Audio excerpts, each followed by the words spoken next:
Okay, this is our next to last lecture. This is going to be, we're going to get Texas, quote unquote, independent. In the last class, I talked about the Texas Revolution. I talked about it as a Texas Revolution. I think independence is the better way to put this, a Texas War for independence, because that's really what's being established here is independence from Mexico. There's not a ton revolutionary that's happening here in Texas, but we'll talk about that.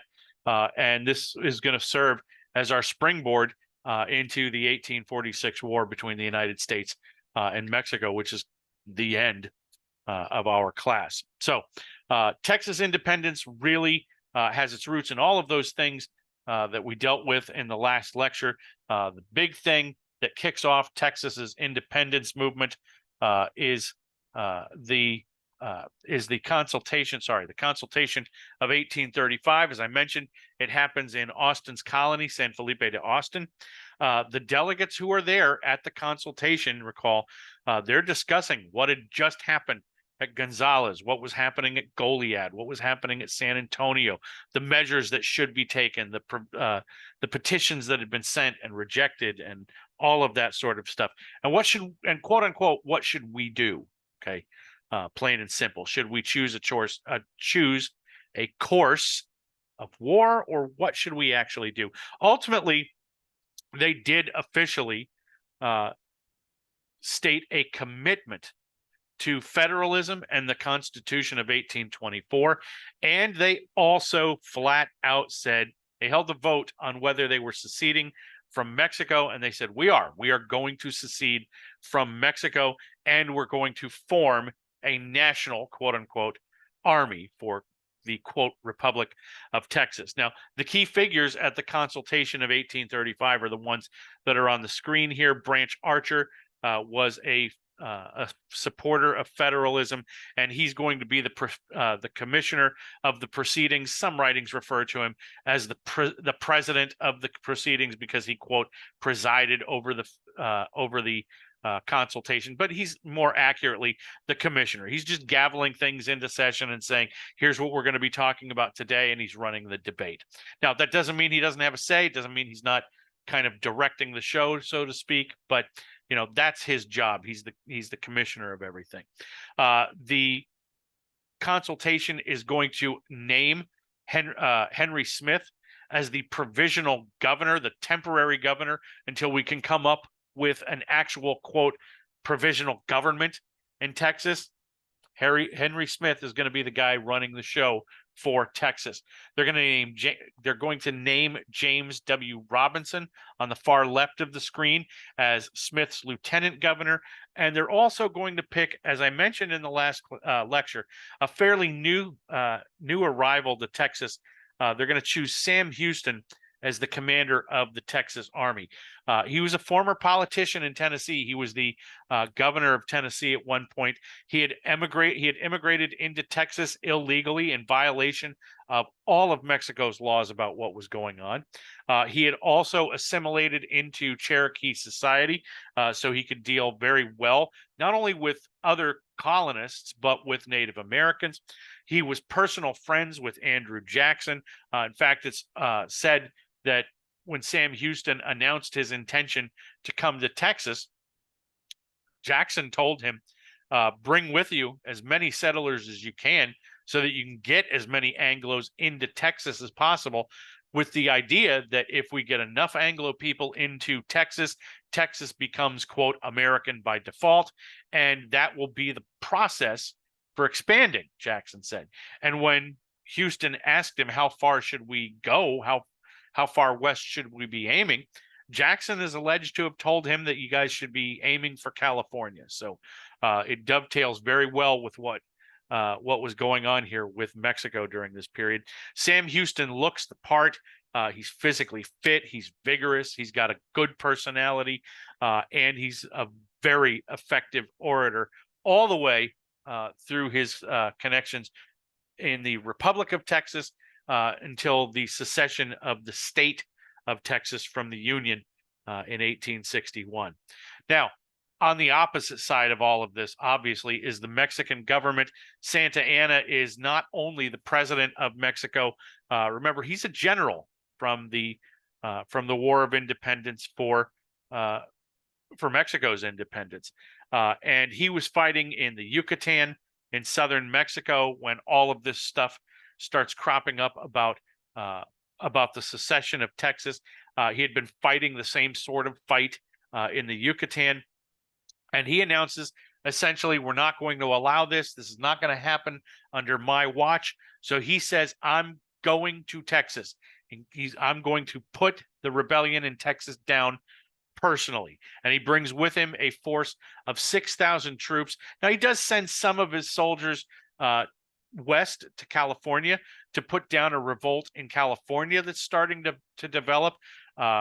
Rancheros in California are starting to rebel. So he's got to put that one down. And simultaneously, as I mentioned, he's putting down what's going on in the Yucatan Peninsula.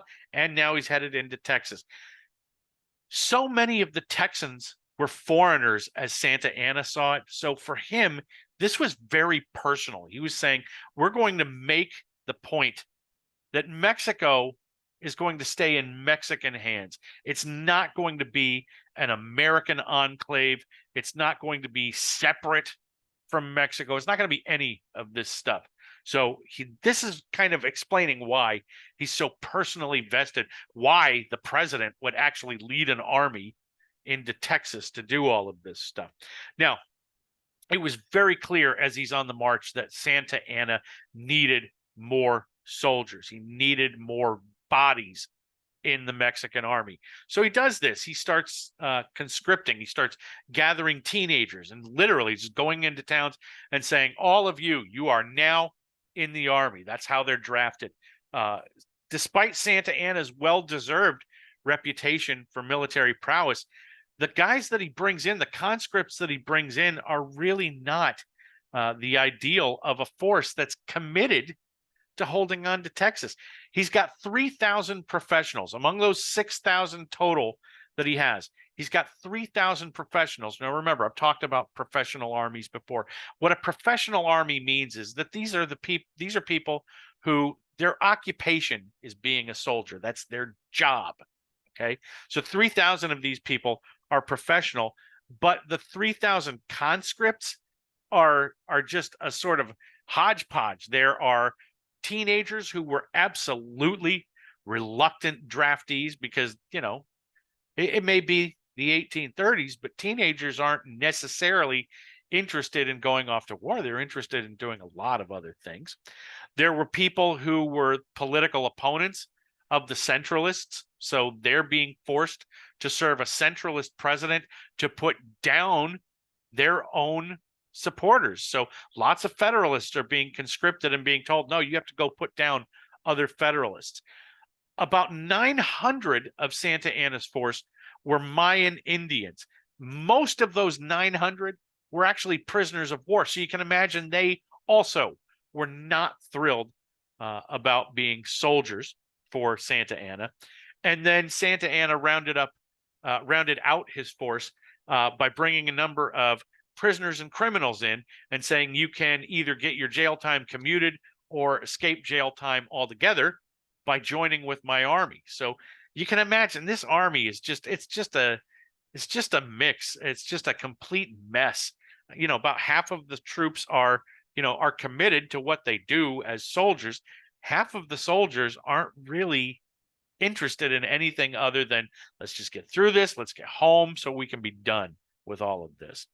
Now, Texas, for their part, even though the consultation had said, okay, we're going to create an actual Texas army, and we're going to put Sam Houston at the front of this, at the start of their war for independence, Texas doesn't have an actual army. There's no real army. It's exclusively a volunteer army. A bunch of people are saying, yeah, I'll do it. But their commitment, they've got a commitment to what they're doing. And I think that's probably what saves them for the first several months of the independence fight, or the first several weeks of the independence fight. But there is also a ton of infighting going on as they're trying to figure out how they're going to do this. The officer corps looks at this, the officer corps is basically a popularity contest. All of the officers at the company level are elected by the soldiers. So the soldiers get together and say, who do we think ought to lead us? And they have a thumbs up, thumbs down vote on who should be their officers. On top of that, the officers are looking at this and they're saying future political power derives from battlefield success. So if I do well here, this will propel me into politics. So they're equally interested in winning and also looking good on the bat. I don't mean looking good like, doesn't my uniform look great, but making sure that they don't get blamed when things go wrong. Okay. So there's constant infighting within the officer corps over appointments, over who's going to lead various commands, over who's going to lead various missions, and on and on and on. Now, again, the consultation is going to be charged with selecting a provisional government. Okay. They set up themselves as the temporary government. They're going to do this while Texas, quote, fights for its independence. But they also have to adopt at some point, they have to adopt a permanent government and draft a constitution that will be the new guiding document. So this provisional government is going to be charged, in addition to doing all of these things, they're going to be the ones who have to appoint the provisional government and have to appoint the sort of constitutional convention for Texas, if you will. Now, that convention happens on March 1st, 1836. It's held at a place called Washington on the Brazos. Virtually all of the delegates were Texans, and they draft a Declaration of Independence of sorts by this commission. It resembles very strongly the United States' the United States' Declaration of Independence. There are a number of Tejano delegates there. Lorenzo de Zavala was a Tejano and a member of the elites within Texas. He was a slave owner. Jose Antonio Navarro was also Tejano and a slaveholder. Jose Francisco Ruiz was also a delegate, elite, and a slaveholder. So the Tejanos within Texas who are at this constitutional convention are almost all elites and are almost all slaveholders as well. Their Declaration of Independence, which they lay out on March 2nd, 1836, states flat out that this is why we're doing this. They said that Santa Anna had overthrown constitutional rule and dissolved the states. He basically threw out the federalist system that was in place.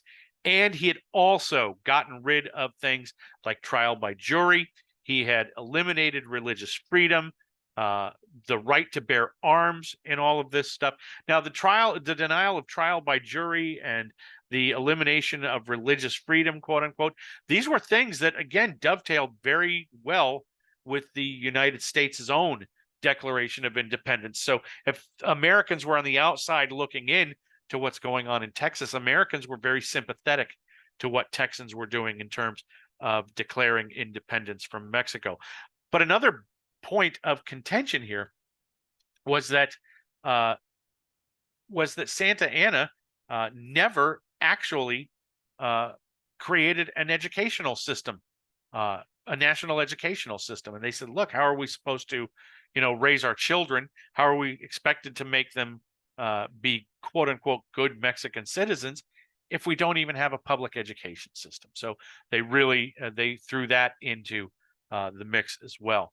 Now, at this convention, not only do they declare independence, they also established the provisional government of Texas. And just for trivia's sake, you don't need to remember all of these, but David Burnett becomes the interim president of Texas. Lorenzo de Zavala becomes the interim vice president of Texas. He's a negotiator. He's been in Texas an incredibly long time.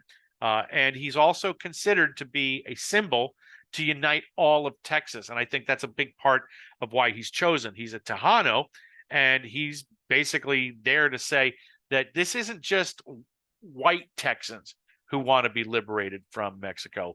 It's Tejanos, too, who want to be out of all of this. Now, in terms of the historiography, meaning what historians have written about the causes of the revolution, the basic causes come down to the centralists versus the federalists, seeing things two very different ways. The centralists, for example, were concentrating power and wanted there to be a much more centralized authority in Mexico, emanating from Mexico City, while the Federalists favored state sovereignty. They believed that, yeah, obviously there needs to be a central government, but the states need to be able to act independently without interference from the Federalist government. The Centralists also tended to be concentrated among those who were Mexicanos, while the Federalists in this case tended to be Anglos and Tejano elites. So there were these splits in these two areas. The worldwide cotton economy is also a big factor in framing what's going on in Texas. The centralists understood the value that cotton brought to Texas.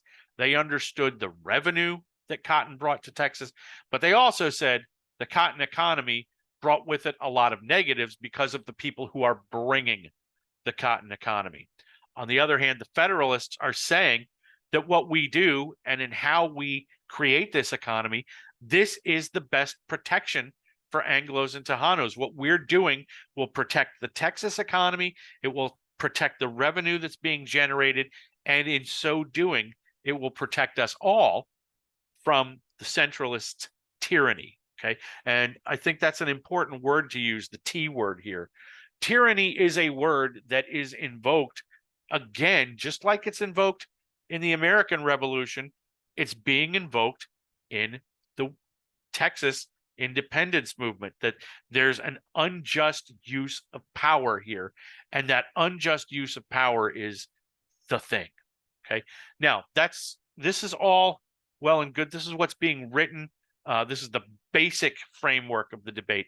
But there are other conflicts that appear in the literature about why Texas actually seceded, why they sought an independence movement. And they can be broken down along these ways. I'm just going to kind of list these and say a couple of things about them. By no means should you consider this to be a comprehensive analysis of why Texas actually seceded.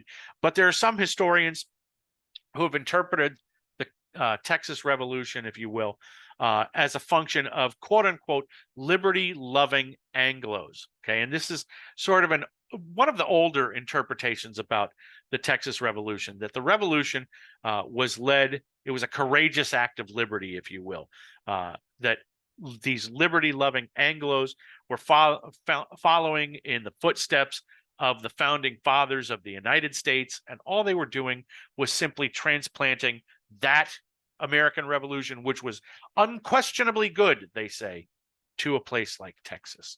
Okay. There's another interpretation that puts this squarely at the feet of the Southern slavocracy, that the revolution was a conspiracy fought because Southerners and pro-slavery people in the South wanted this revolution. They needed to create a way for slavery to expand the United States South. Something that we really didn't talk about because it's more quote unquote American history than quote Mexican American history is that once the United States acquires Louisiana, the Louisiana Territory, one of the things that they wind up having a big question about, is what is going to be the role of slavery into the expansion of those territories. When states get created out of the Louisiana Purchase territory, are they going to be slave or are they going to be quote unquote free?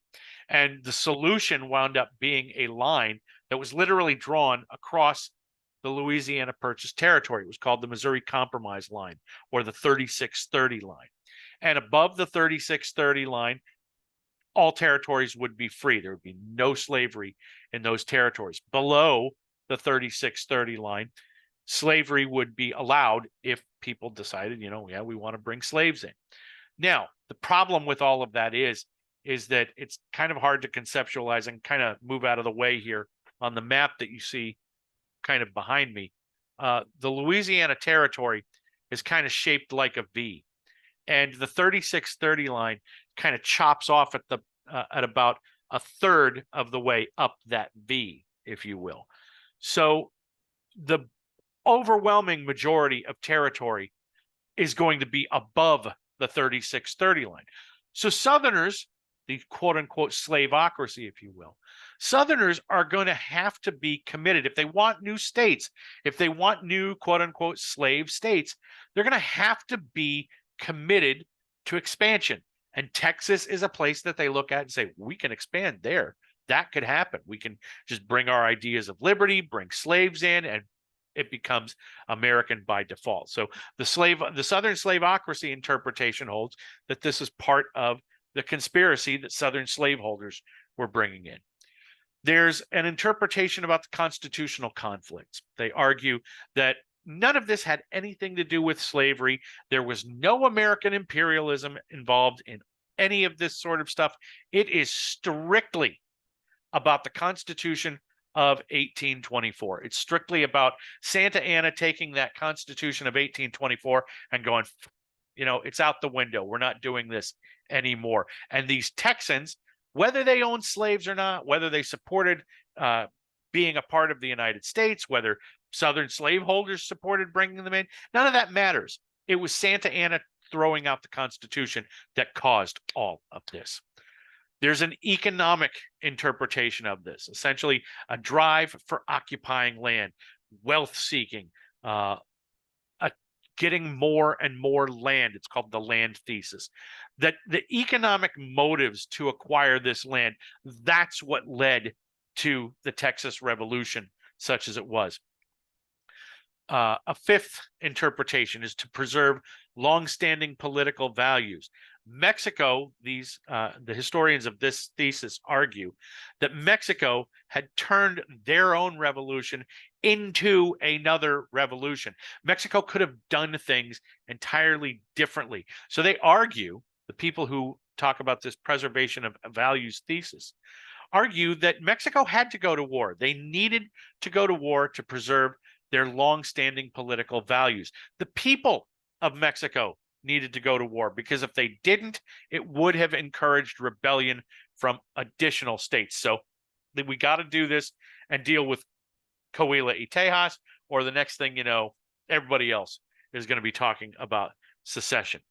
The Anglo contempt for the Mexican government thesis is very simple. Anglos came to Texas expecting the government of Mexico to act like the government in the United States did, and these Anglos were very sorely disappointed in what they saw when the Mexican government did not act as the United States government. And then there's the ethnocentrism and racism argument that ethnocentrism and racism caused the revolution, and then ethnocentrism and racism was the result of the revolution. Ethnocentrism and racism, quote, causing the revolution, claims that Anglos came into Texas with the preconceived notion, or with a preconceived notion of Mexican inferiority, that flat out Mexicans are not as, quote, good as Anglos. And it doesn't help that guys like Stephen F. Austin said that that people from Mexico were, quote unquote, lazy, indolent, quote, lazy, indolent slaves of popish superstition, meaning that they're lazy, they won't do anything, and they're Catholics, and thus we are better than they are. So Mexicans aren't as good as Anglos. Now, the ethnocentrism and racism are the result of the revolution. Many historians of Texas have argued the exact opposite, that racism was a result of the distrust of one another, that it was a result of the distrust that Anglos had toward Mexicans and vice versa. So it wasn't what caused everything. The Texas Revolution was going to happen no matter what. And one of the casualties here was equality. Everybody, all of these different races and ethnicities kind of turned against one another as a consequence of the revolution. Okay, so let's get to the the meat and bones of the revolution. The Texas Revolution really kind of picks up in February of 1836 at a mission outside of San Antonio called the Alamo. It was occupied by Texans and Tejanos. San Antonio was kind of a cow town at this time. It was not much of an urban center. It wasn't a cultural center. If you've ever been to San Antonio today, just get out of your minds any sense of cosmopolitan life. San Antonio did not look anything like that. It was very much just kind of a cow town and ranching headquarters at this point. And as I mentioned earlier, I know I mentioned this.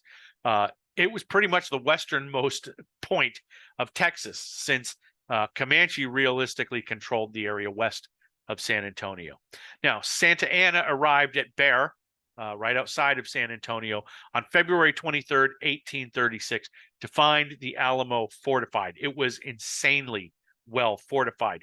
When historians consider the question of how did just this incredibly small number of people hold out for as long as they did against Santa Anna and the massive number of troops that he brought, well, one of the things is that a lot of those soldiers got there 13 days before Santa Anna, and they were able to fortify the place incredibly well. Now, when Santa Anna got to San Antonio, he looked at the situation, and for him, it was obvious there was going to have to be an assault on the Alamo. There was no question. The Alamo had been abandoned. It was a former mission, and they had set up all of this. They had set this up as the Texans had set this up as their defense. The only way in is going to be through a massive assault. So when the assault comes in March, Santa Anna brought with him 2,600 soldiers, and on March 6th, 1836, ordered 1,100 of them to attack the Alamo. Now, they were sent in under a bugle call of what was called Deguello. Deguello is very simply no quarter, meaning no prisoners. So all of these soldiers are being told, you assault the Alamo, you get in, and when you get in, you kill everybody. No one is to be spared. Now, there were somewhere between 240 and 260 people inside the Alamo on the, quote, rebel side, the Texan side, whatever you want to call it. They had fortified this place insanely well with heavy artillery. They were also armed with what were called Kentucky long rifles. So they had a very good weapon that had a lot of stopping power on it.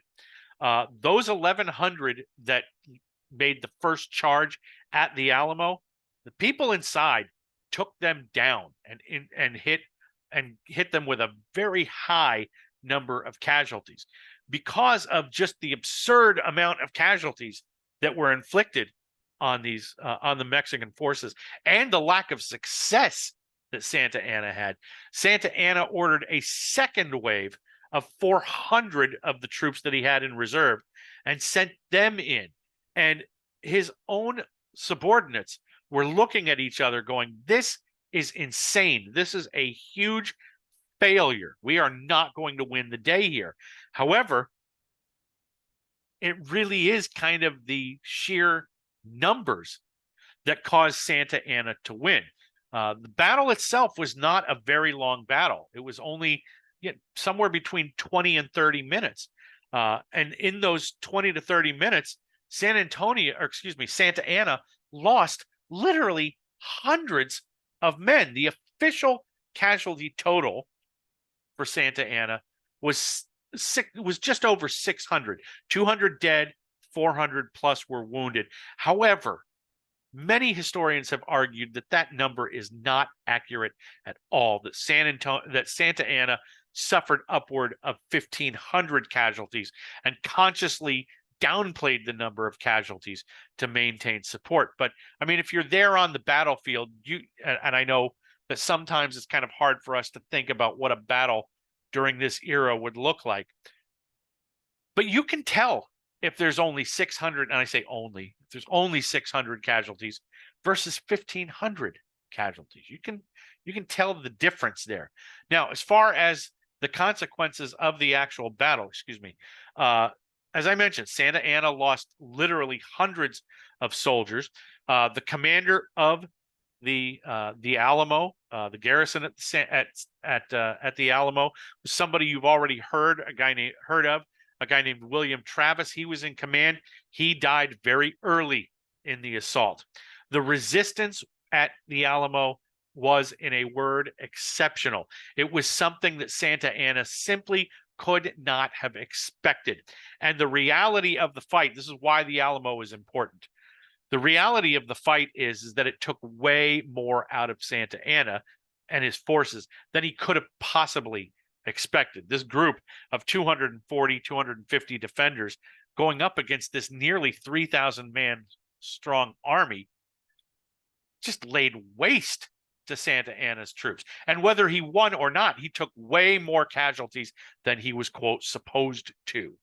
Now, among those who were in the Alamo, as I mentioned, there was an order of no quarter, that Deguello. Davy Crockett was one of the people inside. Crockett was a hunter. He was a very famous hunter. He was very smart. He was considered to be, he was a politician from Tennessee and was long held up as one of the exemplars of bravery and courage at the Alamo. He was thought originally to have died early in the battle. However, he was actually one of the last ones killed at the Alamo. He was actually one of several who were captured at the end. So he did hold out to the end, but he was captured and ultimately executed. Now, that no quarter policy, the Deguello, was in effect, and Santa Anna had ordered that there be no prisoners nor prisoners of war. But Santa Anna didn't actually follow through on that completely. Santa Anna refused to kill women. So one of Crockett's friends had brought along his wife, a woman named Susan Dickinson. She wound up being spared by Santa Anna because he just looked at this and said, well, I can't in good conscience do this.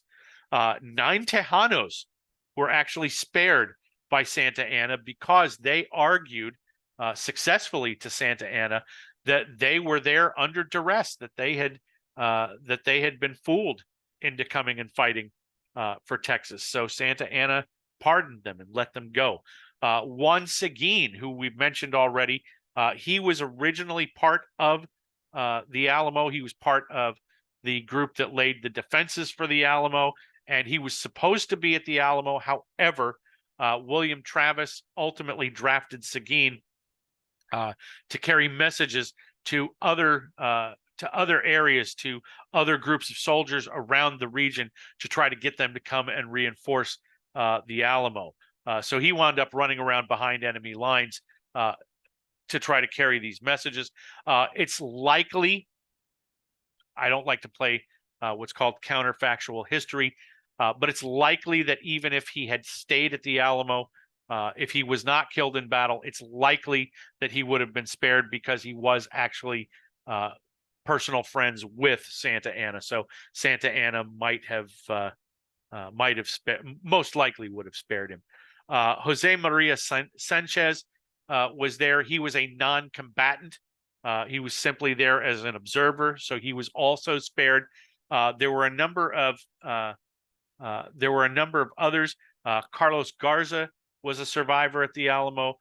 He lied to Santa Anna and said that he was forced to fight against Mexico. That's why he was there. He was forced to do all of this.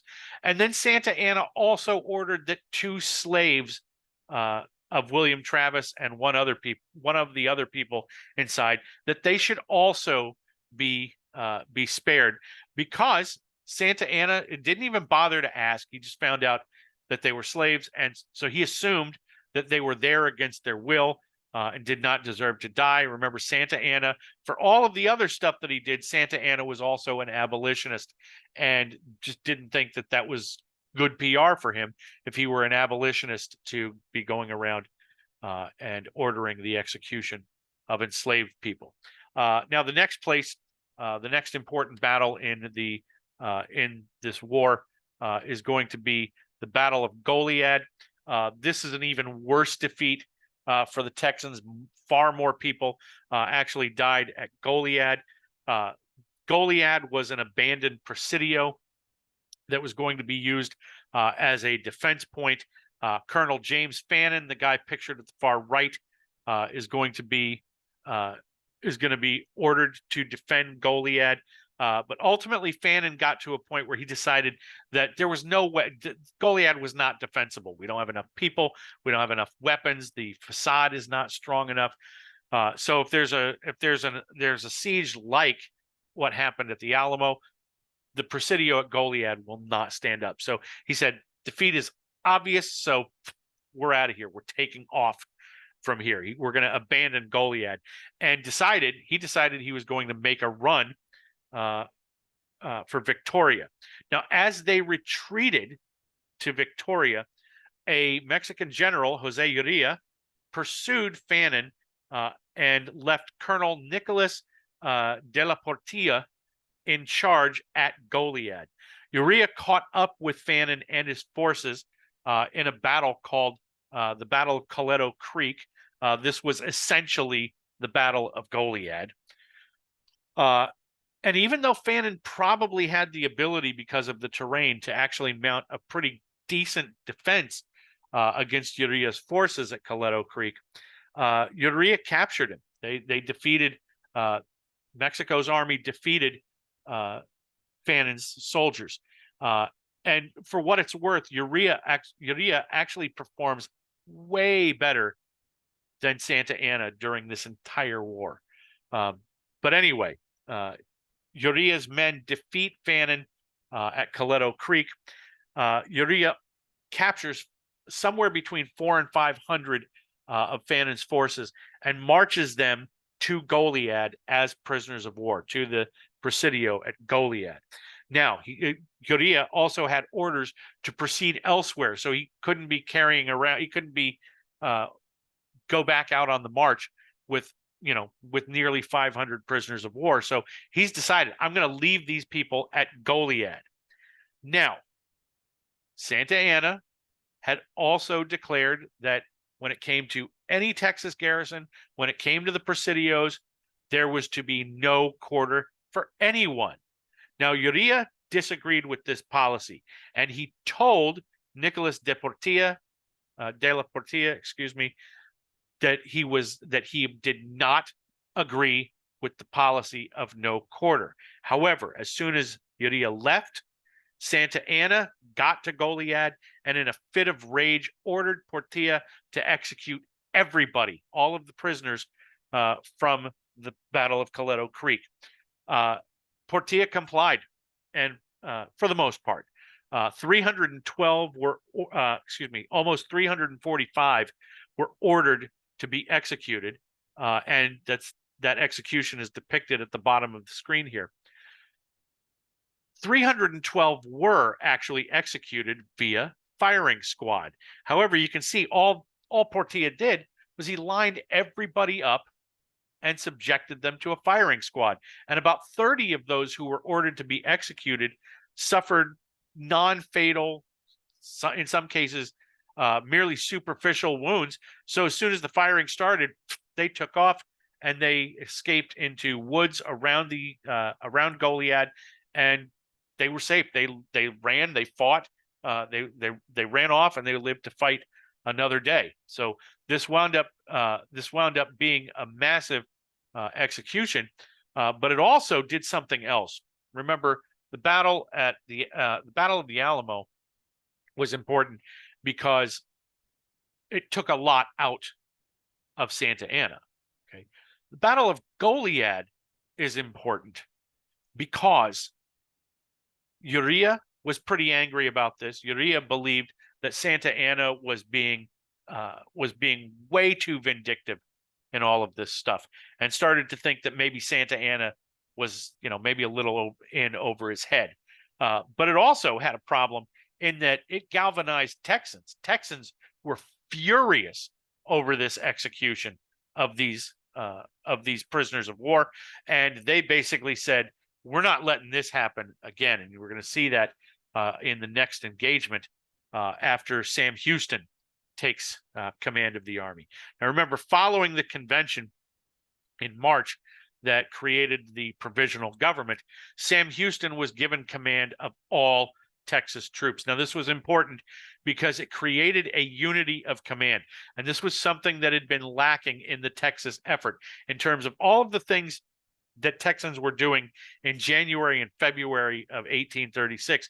Remember, I told you that there's problems in terms of command. There's nobody who's really fully in charge. There's lots of infighting and all of this. So when Sam Houston takes command and he's the commander, that ends all of this little sort of petty infighting. So it's really important. When Sam Houston takes command, he's got 374 men directly under his command, and he set up in Gonzales on March 13th, 1836, to await the arrival of an additional 500 support troops. They made it 2 days after Sam Houston did. So he's now got almost 900 soldiers. And he also started recruiting efforts from the local population and ultimately got his forces up to almost 1,000. Now, he was convinced that where he was in Gonzales was not defensible. He was going to move his headquarters from Gonzales to East Texas. The thought being that he was more aware of the terrain. He had a better command of the terrain. It was familiar to him. But also, there's something else that cannot be ignored here. And again, this goes to why why Mexico and the United States are kind of looking at each other a little askew after all of this. There were many people who believed that Sam Houston was actually moving eastward, moving through East Texas, trying to escape into the United States, that he was going to lead all of these soldiers and others into Western Louisiana. And then what that would do is that would, quote, force the United States to intervene, because the thought was that the Mexican army would pursue them and they would come right up to the border with Louisiana and it would be a crisis. So Sam Houston did not actually go into Louisiana. And I mentioned this stuff about him heading that way. And, for all of the historians who say, well, he might have been doing that, there's a lot of evidence that he wasn't actually doing that it was about familiarity and the like. However, regardless of what those motives are, we do know that Sam Houston also was maintaining continuous contact with the U.S.'s commanding general in Louisiana. So the U.S. military was absolutely aware of every step that Sam Houston was making and every step that the Mexican army was taking in pursuit of Sam Houston. Now, Sam Houston starts moving eastward and stops at San Jacinto. But before I talk about the Battle of San Jacinto, I need to mention that there's this other thing that's happening here called the Runaway Scrape. Houston had ordered this evacuation of Gonzales because, again, he looked at it and said, it's not defensible. The areas that are around Gonzales are not defensible. So we need to get out of here. The people who were living in Gonzales and the surrounding areas looked at this and said, well, the military is leaving. Our military is leaving. And that means that we're going to be left here in the open, undefended against Mexico's army. So these people, these settlers said, forget it, we're out of here. And they started fleeing their farms pretty much with what they could carry. So all of these farms and towns near the Texas and Louisiana border started getting abandoned. And this was referred to as the Runaway Scrape. It's literally just the flight of settlers out of East Texas toward the U.S. / Louisiana border. Now, the Battle of San Jacinto is going to be sort of the climax of the Texas Revolution. By this point in March of 1836, Santa Anna was absolutely confident in his conquest, his ability to conquer Texas. Now, Why, I don't really know. Why he was so confident in that, because he was obviously already at odds with one of his generals. He had done something that made Texans incredibly angry with ordering all of those executions. He had performed very poorly as a commander. Tactically, he had performed very poorly at the Alamo. And now he makes a huge mistake leading up to the Battle of San Jacinto. Santa Anna detached himself and 1,300 soldiers from his main army to pursue these rebels and the government of Texas near Galveston Bay. And his plan is, I'm going to catch up with the army, I'm going to catch up with the government, and I'm going to get everybody, I'm going to capture all of them, and this rebellion is squashed. Now, however, the big problem is that where Santa Anna actually sets up and the road that he's taking in pursuit, he's going to wind up boxing himself in. It doesn't make sense, the path that he's actually taking. His forces are right here where my cursor, it's this sort of bowed group of encampments toward the eastern part of this wooded area near Buffalo Bayou. He takes up position there, which boxes him in. He's got no real clear escape route out of this area. And Sam Houston looks at this, he sees what he's doing. Sam Houston was not inclined to actually, quote, pursue Santa Anna. He saw what Santa Anna was doing and was like, well, we're going to let him keep going because I'm not 100% sure I've got the numbers to do this. But ultimately, when Santa Anna set up his camp, Houston realizes I'm only a 30-minute march or so from where Santa Anna is. So he does. He follows him. He pursues Santa Anna. However, Sam Houston now looks at this stuff and says, well, I don't know. I've got a camp set up here. This is where Sam Houston is set up. To my back is Buffalo Bayou, which is not really a great escape position. And there's the San Jacinto Bay to my west, and that's not exactly great.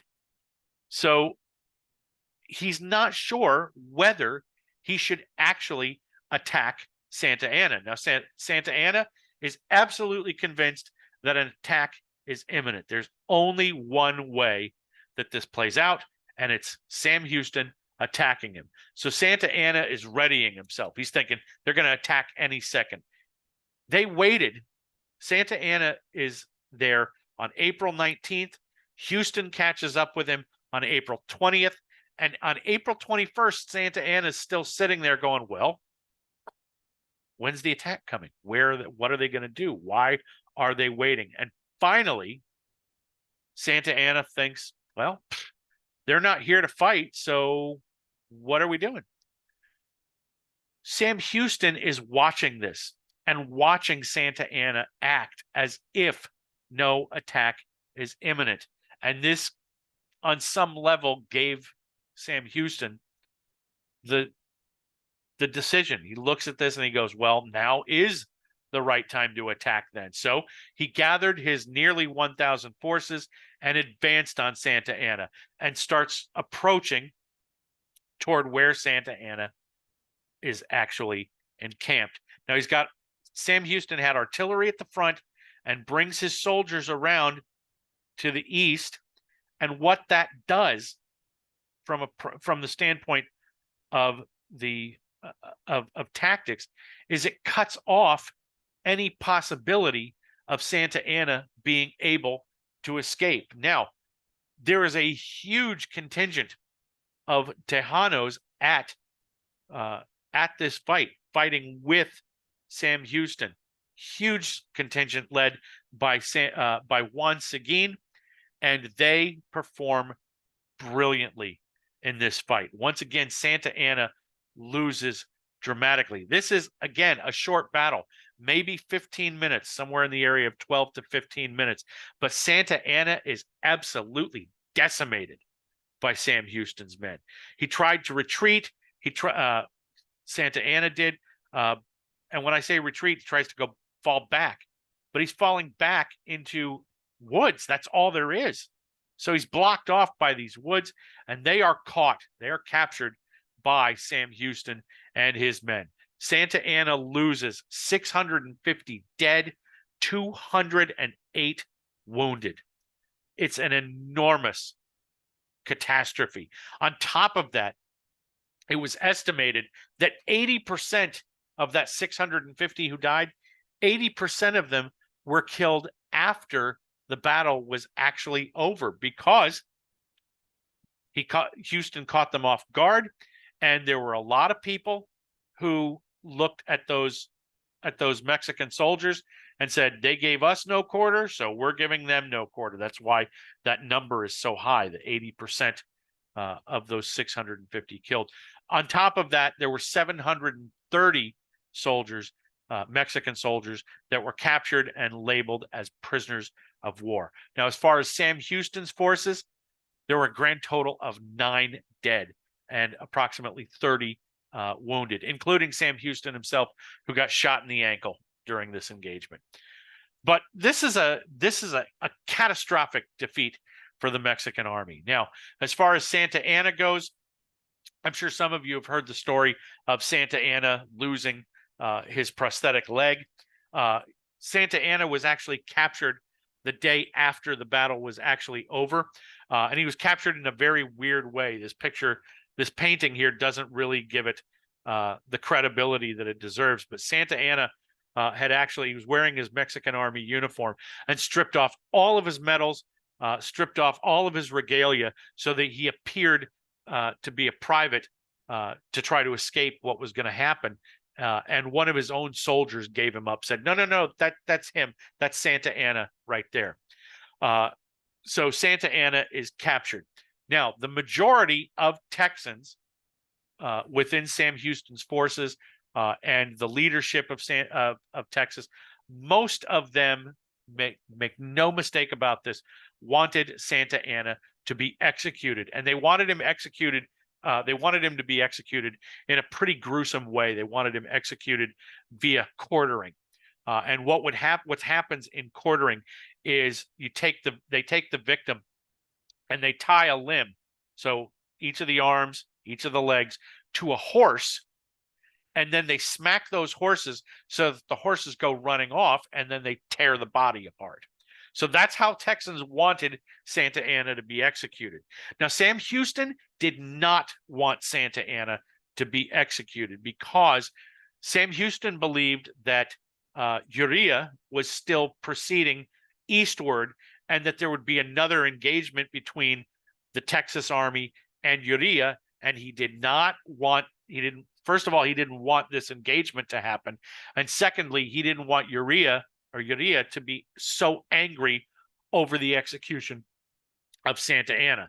So Houston came up with another idea. Sam Houston offers to spare Santa Anna's life if he signs a peace treaty and recognizes Texas's independence. He says, I'll spare you if you do this and you get out of Texas. So the treaty is called the Treaty of Velasco. Try that again. The Treaty of Velasco. It's very important. It's what grants Texas its independence. So the Treaty of Velasco, Santa Anna is required to recognize Texas's independence. He is also required to withdraw his forces below the Rio Grande. And the Treaty of Velasco also includes an important point that would recognize the border of Texas as the Rio Grande. Now, it's important here. I should have had a map. I should have been thinking ahead on this one.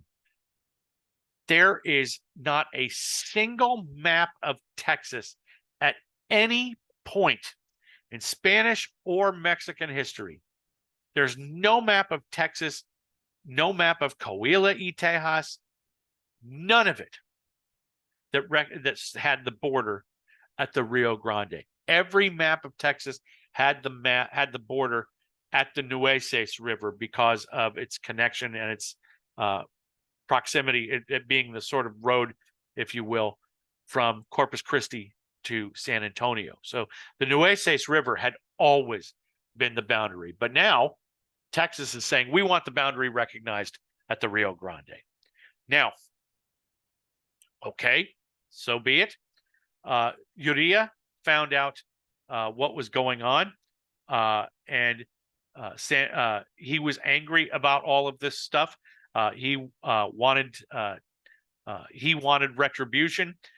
Ultimately, in 1838, Urrea is going to actually launch a coup of his own against Santa Anna.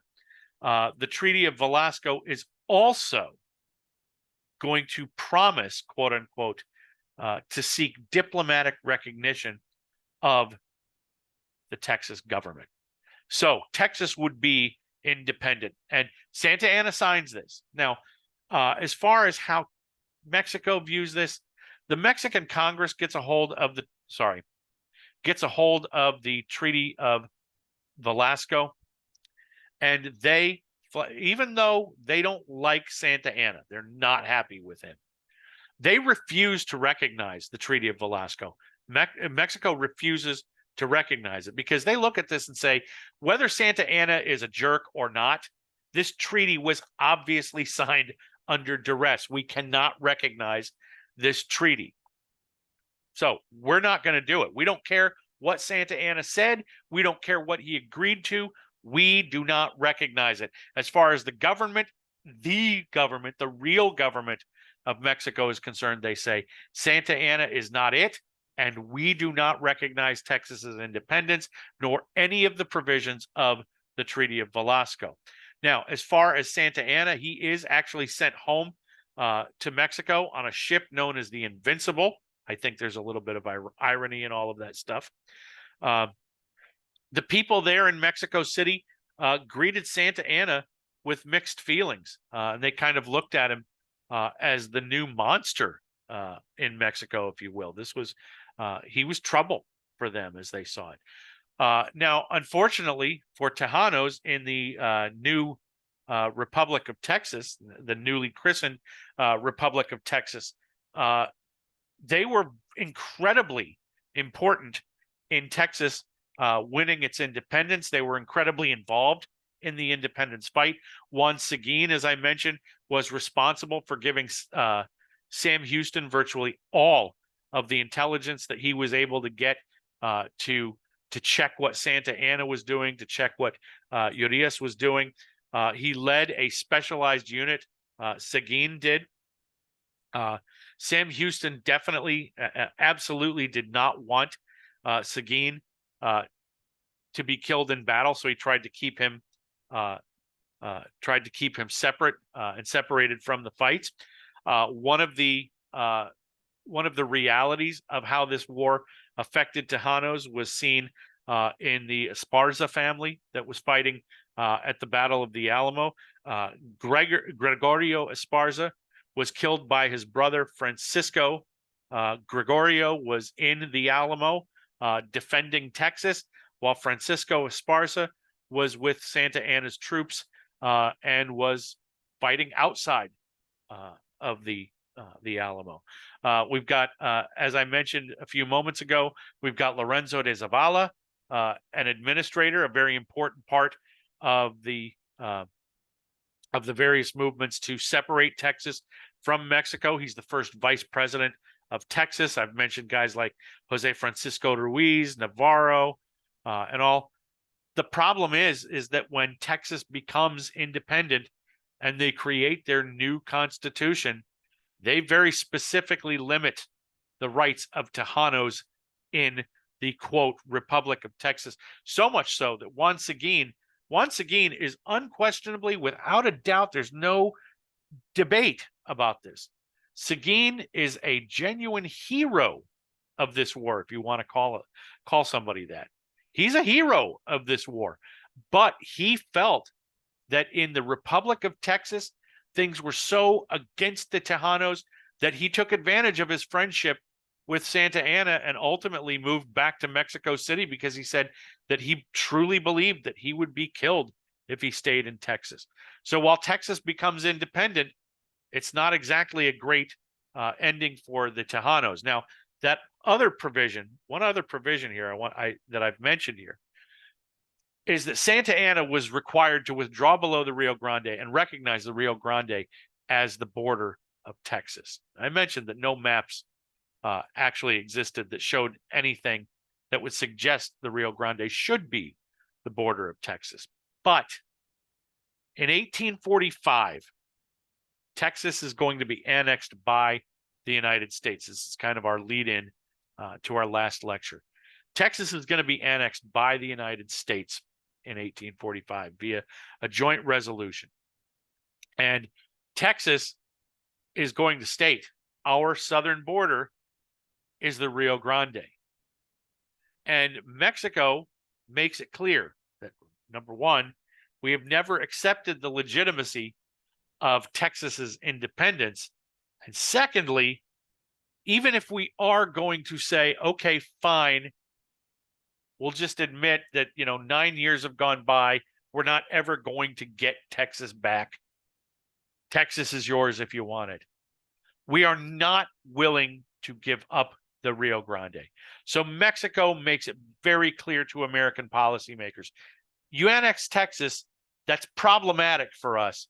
But if you annex it with a border at the Rio Grande, then we, Mexico, will consider it to be an act of war. So the stage is set for our last gasp in this class, the war between the United States and Mexico in 1846. And that will be the subject of our next and last lecture of the semester. So see you then.